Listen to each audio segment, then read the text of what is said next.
लोग कहते हैं हम कि भाई अब सिन्हा जी आपके साथ रहते हैं। नहीं, हम कहते हैं वो तो बट वृक्ष है, हम उनके साथ कह रहे हैं। उनके साथ तो न जाने कितने लोग रहने के लिए तैयार हैं, रहना चाहते हैं, उनके साथ तो हम रहते हैं।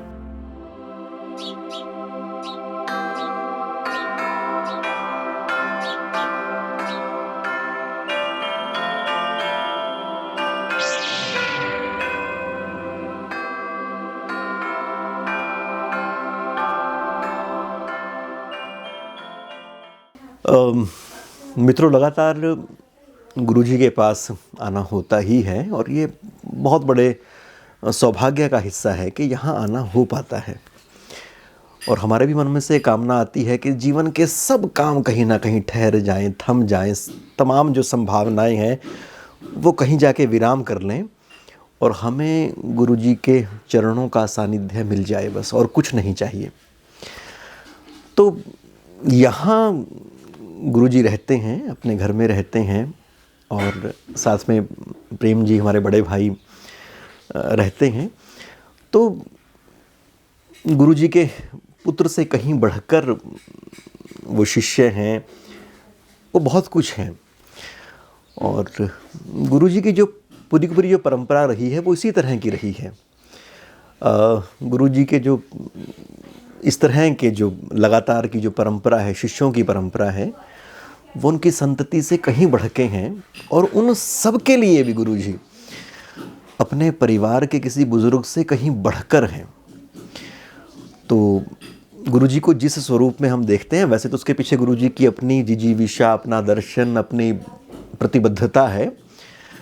पर गुरुजी को संभालने में, संवारने में, उनको बचा कर रखने में मुझे लगता है कि बहुत बड़ा जो योगदान है, जो सेवा है, वो हमारे बड़े भाई साहब प्रेम जी की और उनके पूरे परिवार की है।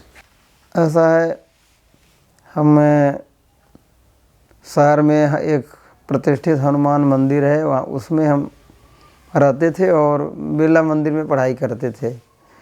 तो उस मंदिर में भी रामचरित मानस का पाठ होता रहता था। तो गुरुजी के इसमें मंदिर में भी आवागमन था। ये उसमें शायद प्रचार मंत्री कहते थे, मैं प्रचार मंत्री इस मंदिर का। तो आते थे, तो मैं था, मेरा एक चाचा था विजय शुक्ला, तो उसका गला बड़ा अच्छा था और वो बात बड़ा तेज वो, लेकिन मानते मुझे बहुत ज़्यादा लोग थे जैसे, और मंदिर के लोग मुझे बहुत मानते कि ये लड़का ना बहुत सीधा है। और वो गाने में उसको गाने की दृष्टि कर दे, मंडा लड़का बड़ा तेज है लेकिन गाता बहुत अच्छा है। वो छोड़ 10वीं 11वीं में मतलब वो कथा उथा करने लग गया था मंदिर में। जैसे रामायण पढ़ के सुनाना, तो माताओं को क्या होता है कि रामायण पढ़ के सुना रहा, कोई एकादशी कथा सुना दी। तो गुरुजी आते थे तो उन्होंने पाठ तो करते थे शहर में लगभग, तब इसमें और मुश्किल शायद कोई पार्टी रही हो। तो मुझे पाठों वठों में ले जाने लग गए, तो हमें भी आनंद आने लग गया थोड़ा, और ऐसा लग गया कि यार हमें भी कोई बड़ा सा कोई संरक्षक मिल गया है। क्योंकि पूछते रहते थे तब पढ़ाई कैसे चल रही, बिरला मंदिर में कोई दिक्कत हो तो बता देना, कोई चीज़ नहीं समझ आए तो हम और जी टीचरों से कह देंगे। तो इस प्रकार से इतना मतलब लगा कि बहुत बड़ा हमें एक संरक्षक मिल गया। तो इस प्रकार हमें गुरुजी से संपर्क बन गया। फिर गुरुजी के पास आपका जाना फिर कैसे तय हुआ कि आप गुरुजी के पास जाएंगे? इनकी मदर की डेथ हो चुकी थी और तब गुरुजी रिटायरमेंट होने वाले थे। तब मैं गुरुजी के पास लगभग यूनिवर्सिटी चले जाते थे। तो जो हमारी सिस्टर थी उसकी शादी वादी में हमने बड़े काम किए। तो गुरुजी रिटायर हो गए। तो रिटायर होकर के यहाँ आगे गौशाला बाज़ार में आए। तो हम लगभग 3 4 5 लोग, शुरू में तो 3 4 5 लोग रहते थे। रोहतास कुमार हैं, संत कुमार जी हैं, गुरुजी का भतीजा बिट्टू है, और 4-5 बच्चे मोहल्ले वहीं के, और 1-2 लोग ना वहाँ। फिर हम गौशाला बाज़ार में रहने लग गए गुरुजी के साथ। गुरुजी रिटायर हो ही गए थे। गुरुजी उसमें विद्या भारती से जुड़ गए। विद्या भारती से जुड़ने से वहाँ से वो साइकिल से विद्या भारती रोज़ आते थे। फिर वो हम चौबारे पे रहते थे, तो चौबारे पे हम रोज़ साइकिल चढ़ाते थे और उतारते थे रोज़ सीढ़ियों से साइकिल चढ़ाना रोज़ उतारना। तो 6-7 साल हम लोग उस मकान में रहे।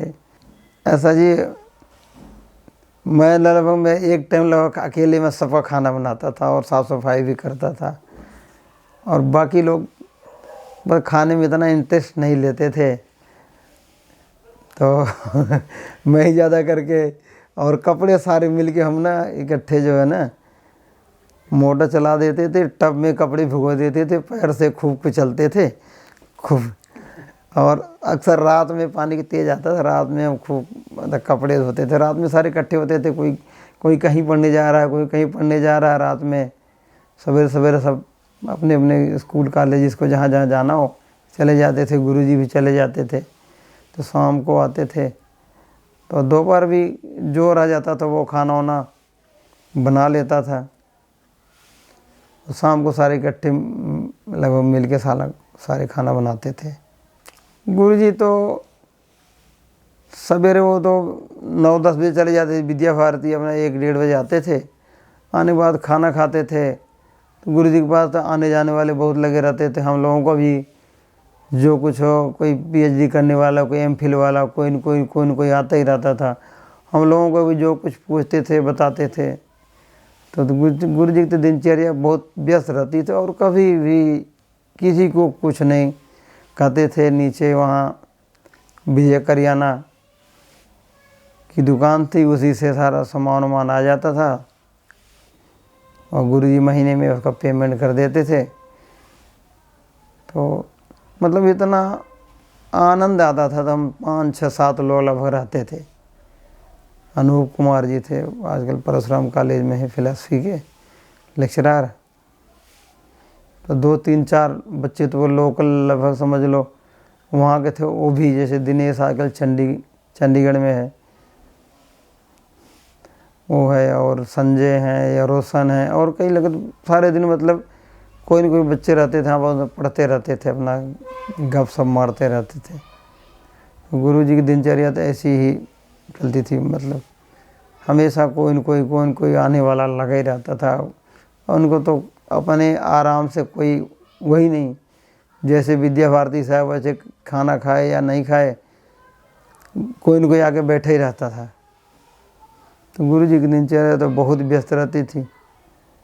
उसी में इनके पाठ भी चलते रहते थे, और इनकी और भी किसी की पीएचडी, किसी की एमफिल, और कुछ सेवा फंक्शनों में अपना बिजी रहते थे। और ऐसा लगता था ना, जब हमें सभी में इतना प्यार था बहुत, और बहुत ही आनंद आ रहा था मतलब उस जीवन में। नहीं, गौशाला बाजार से क्या हुआ, फिर रोहतास जी गवर्नमेंट में सिलेक्ट हो गए, वो चले गए। और भी लगभग बिट्टू भी चले गए। इस तरह ना लगभग लोग कईयों के 6-7 साल रहे ना उसमें।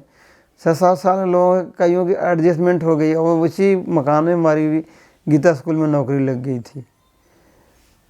तो तब केवल संत कुमार रह गए थे हमारे साथ। हम उस समय तो मेरी फिर उसी मकान में हमारी शादी भी हो गई। शादी मेरी हो गई थी, गुरुजी हमारे शादी में गए थे, जौनपुर गए थे। उस मकान में शायद हम छठे साल में लगभग हमारी ये मैडम आ गई थी। तो मैं और संत कुमार थे, तब केवल संत कुमार थे। तो उसके 7वें या 8वें साल बाद हम ना दोबारा महादेव मोहल्ले में राकेश अग्रवाल हैं, उनके मकान में हम आ गए थे। फिर वहाँ उस मकान में भी लगभग 10-11 साल उस मकान में रहे। वहाँ फिर गुरुजी को तब तक तो गुरुजी के ने फिर विद्या भारती से गाड़ी भी लेने लग गई। इनको डॉक्टर ने कहा था कि साइकिल चलाने के लिए ठीक नहीं है, तो इनको सीकरी चौक पे गाड़ी लेने आ जाती थी। 1-2 साल बाद हमारे लड़के का, अजय का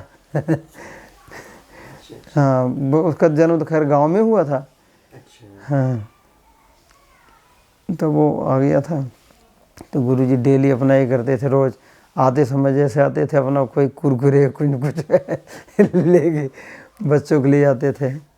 तो ऐसा मतलब मैंने देखा कि इतना प्यार न, लगभग इतने ध्यान, इतना रख रखाव, इतने एक दूसरे की परवाह एक न बाप शायद नहीं कर सकता जितनी ये परवाह करते थे हमारी सब। तो बहुत ही ध्यान रखते थे हमें। और लोग कहते हैं हम कि भाई अब सिन्हा जी आपके साथ रहते हैं, नहीं, हम कहते हैं वो तो बट वृक्ष है, हम उनके साथ करें, उनके साथ तो न जाने कितने लोग रहने के लिए तैयार हैं, रहना चाहते हैं, उनके साथ तो हम रहते हैं। और वे तो इतने, उनकी उतनी सोच है, ज़रा से अपने लिए एक पैसा ना वो तो खर्च करना चाहते हैं।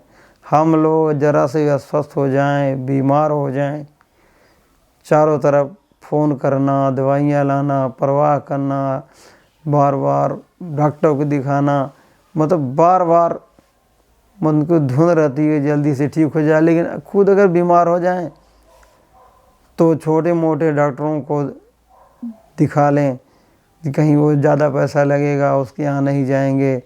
मतलब इस प्रकार इनकी सोच रही, दूसरे की परवाह इतनी ज़्यादा करते थे। उस समय गुरुजी के भाई भी रहते थे हमारे साथ, प्रमोद सिन्हा जी, वो भी साथ में ही रहते थे। तो 2009 में हमने 8 में मनाना चालू किए थे। 2009 में अप्रैल में हम लोग इस मकान में आ गए थे, अपने मकान में यहाँ कृष्णानगर गामड़ी में। हाँ, ये गुरुजी के अंदर मतलब कहते हैं जैसे देव तुल्य गुण है। कोई भी अगर एक बार कह देना गुरुजी हमारे शादी है, ब्याह है, तो मतलब किसी भी कीमत में पहुंचने की कोशिश करते हैं। और एक इनका बहुत बड़ा नेचर है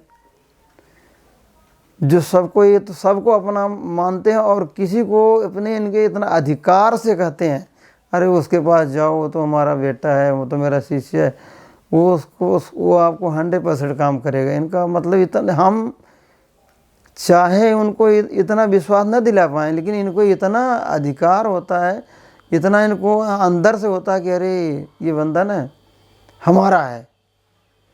और हर मौके पे, शादी ब्याह के मौके पे, जैसे रिश्तेदारों को, बहुत रिश्तेदारों को तो ये जो है ना मैरिज एनिवर्सरी पे, शादियों पे कार्ड भी भेजते हैं।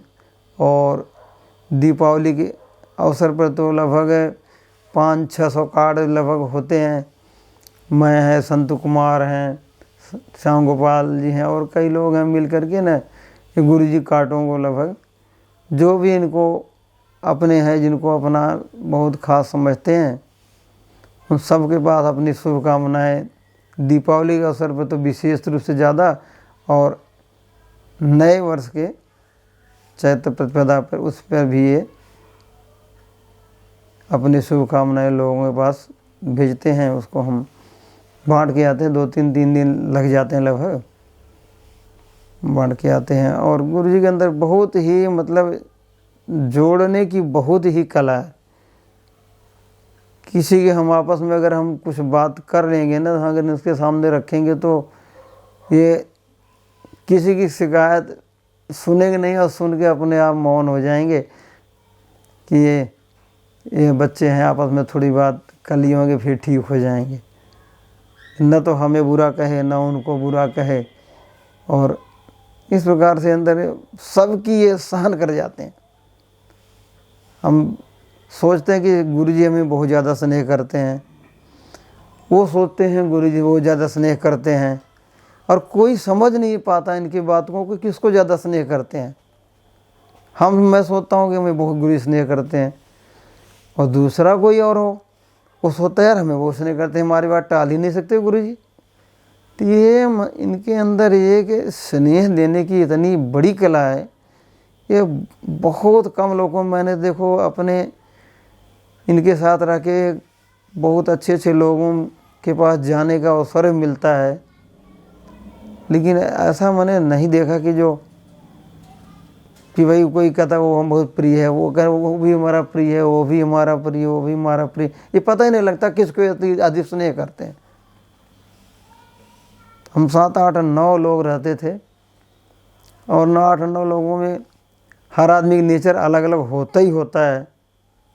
कोई ज़्यादा काम करता है, कोई नहीं करना चाहता, लेकिन कभी भी किसी को ये नहीं कहते थे मैं कर लूँगा, ला बेटा मैं आटा गूँथ लेता हूँ, मैं सब्जी बना देता हूँ। खुद ही काम करने के रसोई में लग जाते थे वहाँ, जब हम गौशाला बाजार में रहते थे। मतलब किसी को वो नहीं कहते थे, वो नहीं कर रहा है तो लो मैं कर दूँगा बेटा, मैं कर देता हूँ, चिंता वाली कोई बात नहीं, मैं कर देता हूँ। तो इस प्रकार के बहुत ही जोड़ने की कला है। अच्छा प्रेम जी, ये बताएं कि जब आपकी शादी होती है, भाभी जी घर पे आती हैं दीदी, तो फिर घर के माहौल में कैसा परिवर्तन होता है गुरुजी? तो और जिम्मेदार और खुश रहते हैं पूरा दिन? हाँ जी, फिर तो मत देखो, मैं भी बहुत न जिम्मेदारी से मुक्त हो गया। उस समय मैं गीता स्कूल में लग भी गया था, और अपने पास भी कुछ पैसे आने लग गए थे। तो गुरुजी को टाइम टाइम से खाना इत्यादि मिलने लगा है। इनका पहले ही मतलब ये एक आशीर्वाद रहा ना, मैं शुरू में इन्होंने कहा था, करे इसके ब्याह में जा रहा हूँ, उसके बेटा हो जाएगा, मैं खिलाऊंगा। मतलब इनका ये तो पूरा भविष्य का एक आशीर्वाद सा था, मैं इसका बेटा होगा, मैं इसको खिलाऊंगा। मतलब वास्तव में वही हुआ इनका जो आशीर्वाद था। तो मतलब इनकी जो वाणी है ना, वो कई बार इतनी अक्षर से सही उतरती है। तो मेरी मैडम आ गई, फिर वो खाना वाना बनाने लगी थी। तो गांव के ग्रामीण पृष्ठभूमि से आई थी, तो ग्रामीण पृष्ठभूमि में तो अभी चूल्हा ही था वहाँ, तो आई स्टोव से खाना वाना बनाती थी बढ़िया। हम थे, गुरुजी थे, और संत कुमार जी थे, हमारे प्रमोद चाचा जी थे, और भी कोई न कोई हमेशा आया ही रहता। गुरुजी के तो बहुत ज़्यादा संबंध थे। तो वहाँ 3 कमरे थे हमारे बढ़िया। तो इस तरह बड़ा बहुत ही मतलब और सरल ढंग से काम चलने लग गया। जब मतलब हमारी वाइफ आ गई ना, तब इतना थोड़ा बाहर वालों को इतना इंटरफेरेंस, मतलब और बच्चे फिर मतलब इतना फिर आए रहे, कोई 2 महीने, कोई 3 महीने। मेरे भी भतीजे भतीजियाँ कई यहाँ रहते रहे गुरुजी के भी, लेकिन इस तरह नहीं कि कोई परमानेंट कोई फिर नहीं रहा। हाँ, इस मकान में 2009 अप्रैल में अक्षय तृतीया को हमने इसमें गृह प्रवेश हुआ। मुझे तो सब कुछ हमारा बजट नहीं था, लेकिन गुरुजी इतने बड़ी हस्ती थे, उन्होंने कहा लोग ढूंढेंगे गुरुजी कहाँ चले गए। तो मैंने उसमें ना छोटा सा गृह प्रवेश कर लिया था, कि काफ़ी लोगों को बुलाया था कि जिससे लोग आ जाएं। तो यहाँ सुंदरकांड का हवन हुआ था, फिर सुंदरकांड का पाठ हुआ। तो थोड़ा सा भोजन हो गया था। गुरुजी के जो परिचित थे, हमारा कौन परिचित था वो ज़माने में था ना, तो गुरुजी के परिचित कुछ लोग 200-300-400 लोगों को बुला लिया था। हाँ, 1-2 बार काफ़ी बीमार रहे, लेकिन इनके अंदर बहुत ही अद्भुत क्षमता है कि अपने को ये ठीक कर लेते हैं। एक बार मतलब भले ज़्यादा बीमार हो जाएं, लेकिन जगह जैसे ही कवर होते हैं ना, और हॉस्पिटल में रहने के बाद मतलब इतने जिनको ग्लूकोज चढ़ता था, तो डॉक्टर भी हैरान रहता था, लगातार देखते रहते थे। और मैंने कितना खाया, कितनी गैस पास हुई, कितनी एक एक बात को डॉक्टरों को सुना देते थे, बिल्कुल अक्षर से सुना देते थे। डॉक्टर भी हैरान रह जाते थे। तो मतलब इनकी बहुत अपने में खुद इनके इतना आत्मविश्वास है ये, कि अपने को खुद कवर कर लेते हैं। जबकि बहुत 1-2 बार तो बहुत ही सीरियस बीमार हुए। एक बार इनको लुधियाना भी ले जाना पड़ा। हाँ, वहाँ एडमिट रहे, लेकिन भगवान की कृपा रही है। उनका इतना मनोबल इनका इतना हाई है कि अपने को ठीक कर लेते हैं। होम्योपैथिक दवाइयाँ भी अपने आप, ये दवाई ले लो, ये दवाई ले लो। आयुर्वेदिक दवाइयाँ खुद लेते रहते हैं, अंग्रेजी भी दवाइयाँ लेते रहते हैं। और क्या दिक्कत है इनको, बहुत जल्दी महसूस हो जाता है हाँ तो और इनका खाना तो बहुत ही सिंपल है। और मैं तो जानता नहीं, मैं तो 88 से अब तक नहीं जानता कि कभी दूध पिया हो। दूध लेते नहीं। हाँ फ्रूट वूट में थोड़ा बहुत कभी जो है अंगूर है, संतरे है, ये चीज़ें थोड़ा सा ले लेते हैं जो उनके दांत बगैर दांत के चल जाए। और खाने में मैंने 88 दे रहा हूँ, ये 2 रोटी से ज़्यादा नहीं खाते। 2 रोटी, जो भी सब्जी, जो भी दाल हो, तो 2 इनका, यही इनका नित्य का आहार है। कि नहीं कि अब मिल गया ये खा लूँ, वो खा लूँ, वो खा लूँ। तो बहुत ही सिंपल इनका थोड़ा सा बहुत इनका खाना है। फ्रूट में भी ऐसे हल्का फुल्का है। दूध दाद तो दूध और घी ये लेते ही नहीं। हाँ हमारे लिए बहुत परवाह करेंगे ये मक्खन खाओ, ये खाओ, वो खाओ, बेटा ये क्या करो, ये पड़ा हुआ है, तुम लोग खाते क्यों नहीं है। तो ये सदा दूसरे की ही परवाह करते हैं, अपनी परवाह नहीं करते। न तो उनको अपने कपड़े की परवाह है, न अपने इनको चप्पल की परवाह है। जैसा मिल गया, जो मिल गया। कई बार हम लड़ते झगड़ते भी हैं, कपड़े साफ पहनो, कर क्या करना, कपड़े ठीक हैं। तो इस तरह है कपड़े भी मतलब पहना ही करते, मुझे ये पहन के जाना, ये पहनना, वो करना है। तो इस तरह इनका जीवन बहुत ही मतलब बहुत कम लोग होते हैं जो इतना त्याग कर सकें। और इतनी सहनशीलता बहुत कम लोग होती है। त्याग और सहनशीलता इस प्रकार जैसी इनमें है। और कभी भी मतलब हम लोग को गुस्सा नहीं होते। मान लो हमारे आपस में कोई मान लो पति पत्नी कुछ बात हो गई तो थोड़ा मौन सा रह जाते हैं, जानते हैं इनके, समझते हैं कि फिर बाद में ठीक हो जाएगा। मतलब तो इनके इतनी साइकोलॉजी इनकी तेज है कि बच्चे हैं थोड़ा बहुत बोलते हैं फिर ठीक हो जाएंगे। तो इस प्रकार इनका जीवन बड़ा अद्भुत है। मतलब मैंने नहीं देखा इस प्रकार का व्यक्ति जो इतना त्याग कर सके एक दूसरे के लिए, अपनी परवाह न करे। हाँ मैं गुरुजी के साथ चारपाई बिछा के लगभग 7-8 सालों से लगभग इनके पास होता हूँ। कई बार ना रात में कुछ बड़बड़ाने लगते हैं, घबरा जाते हैं कई बार, तो इसलिए इनके पास होते हैं क्योंकि इनके थोड़ा घबराहट न हो। तो इसलिए इनके पास ही सोते हैं। लगभग ये 10 बजे लगभग सो जाते हैं। 10 बजे सो जाएंगे लगभग। अब सर्दियों में तो लगभग ये लगभग 6:30 बजे लगभग उठ रहे हैं। गर्मियों में तो 5 बजे ही उठ जाते हैं। 5 बजे उठने के बाद 2-3 अखबार पढ़ते हैं। भास्कर है, जागरण है, द ट्रिब्यून अखबार पढ़ेंगे, चाय पिएंगे। चाय पीने के बाद फिर फ्रेश होंगे। फ्रेश होने के बाद फिर चाय पीते हैं। उसके बाद फिर इनके लिखने पढ़ने की दिनचर्या कुछ रहती है। इसके बाद फिर नाश्ता करते हैं। नाश्ता करने के बाद तैयार हो जाते हैं, थोड़ा सा विद्या भारती जाते हैं 10 से 1 बजे। 10 से 1 बजे आने के बाद यहाँ खाना वाना खाते हैं, अपने फिर दिनचर्या में लग जाते हैं जो उनको काम करना है। सबसे महत्वपूर्ण बात मैंने आज तक मैंने इनको कभी भी, चाहे वहाँ भी रहा, जैसे विद्या भारती से पहुँचे नहीं कोई न कोई आया रहता है, भाई आप भी खा लो। ये नहीं कहते कि मुझे आराम करना है, कि मुझे किसी कहे भाई गुरुजी आपसे मिलना है, हाँ आ जाओ। मतलब ये नहीं कि मुझे, चाहे देखो गर्मियों के दिन में थोड़ा सा गर्मी होती है, थोड़ा आदमी रेस्ट भी करना चाहता है, तो गर्मियों के दिन में भी हाँ बस खाना खा रहे हैं, बैठे हैं, अपना बातचीत कर रहे हैं।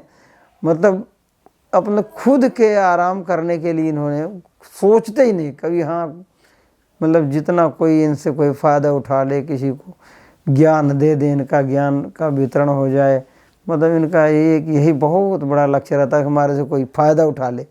लोग तो सोचते हैं हमारे से कोई फ़ायदा कैसे उठाए, ये तो अपने ज्ञान का फ़ायदा उठाने देते हैं हमारे।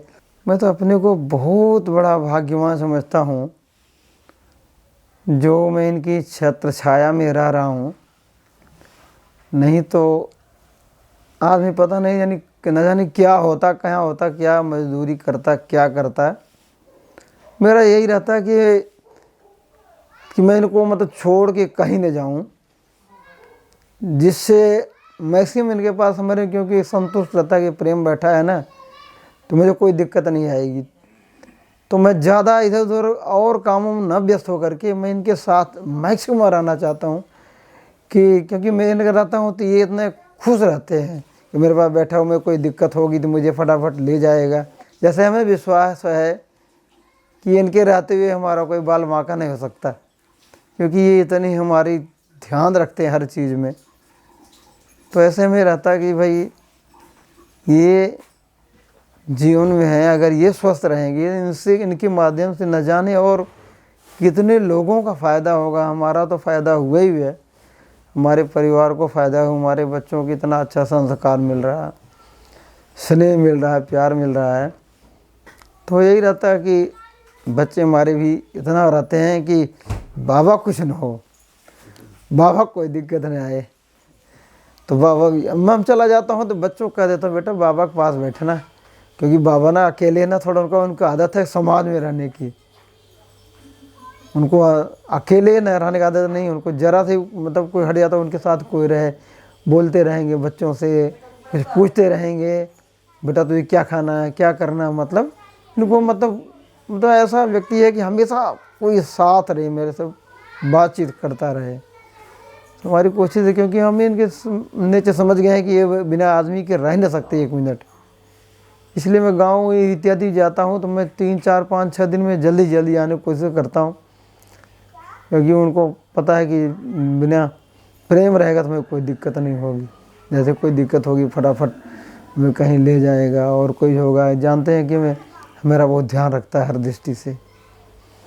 तो इसलिए इनका जो मतलब हम इतना तो मैंने देखा कि हम ये माता पिता भी नहीं ध्यान रख सकते जितना ये इतना दूर तक ध्यान रखते हैं, दूरदर्शिता तक। 20 साल तक बच्चों क्या होना है, तुझे क्या होना, उसके बारे में इतनी दूरदर्शिता इनकी रहती है कि बच्चों को ये दिक्कत नहीं आए, मैं ऐसा कर जाऊं बच्चों के लिए, मैं बच्चों के ये कर दूं। मतलब दूसरे के करने के प्रति इनकी हमेशा रहती है कि हमारे बच्चों को कोई आक्षेप न आए। तो इस प्रकार इनका अनन्य प्रेम स्नेह रहता है हमारे ऊपर।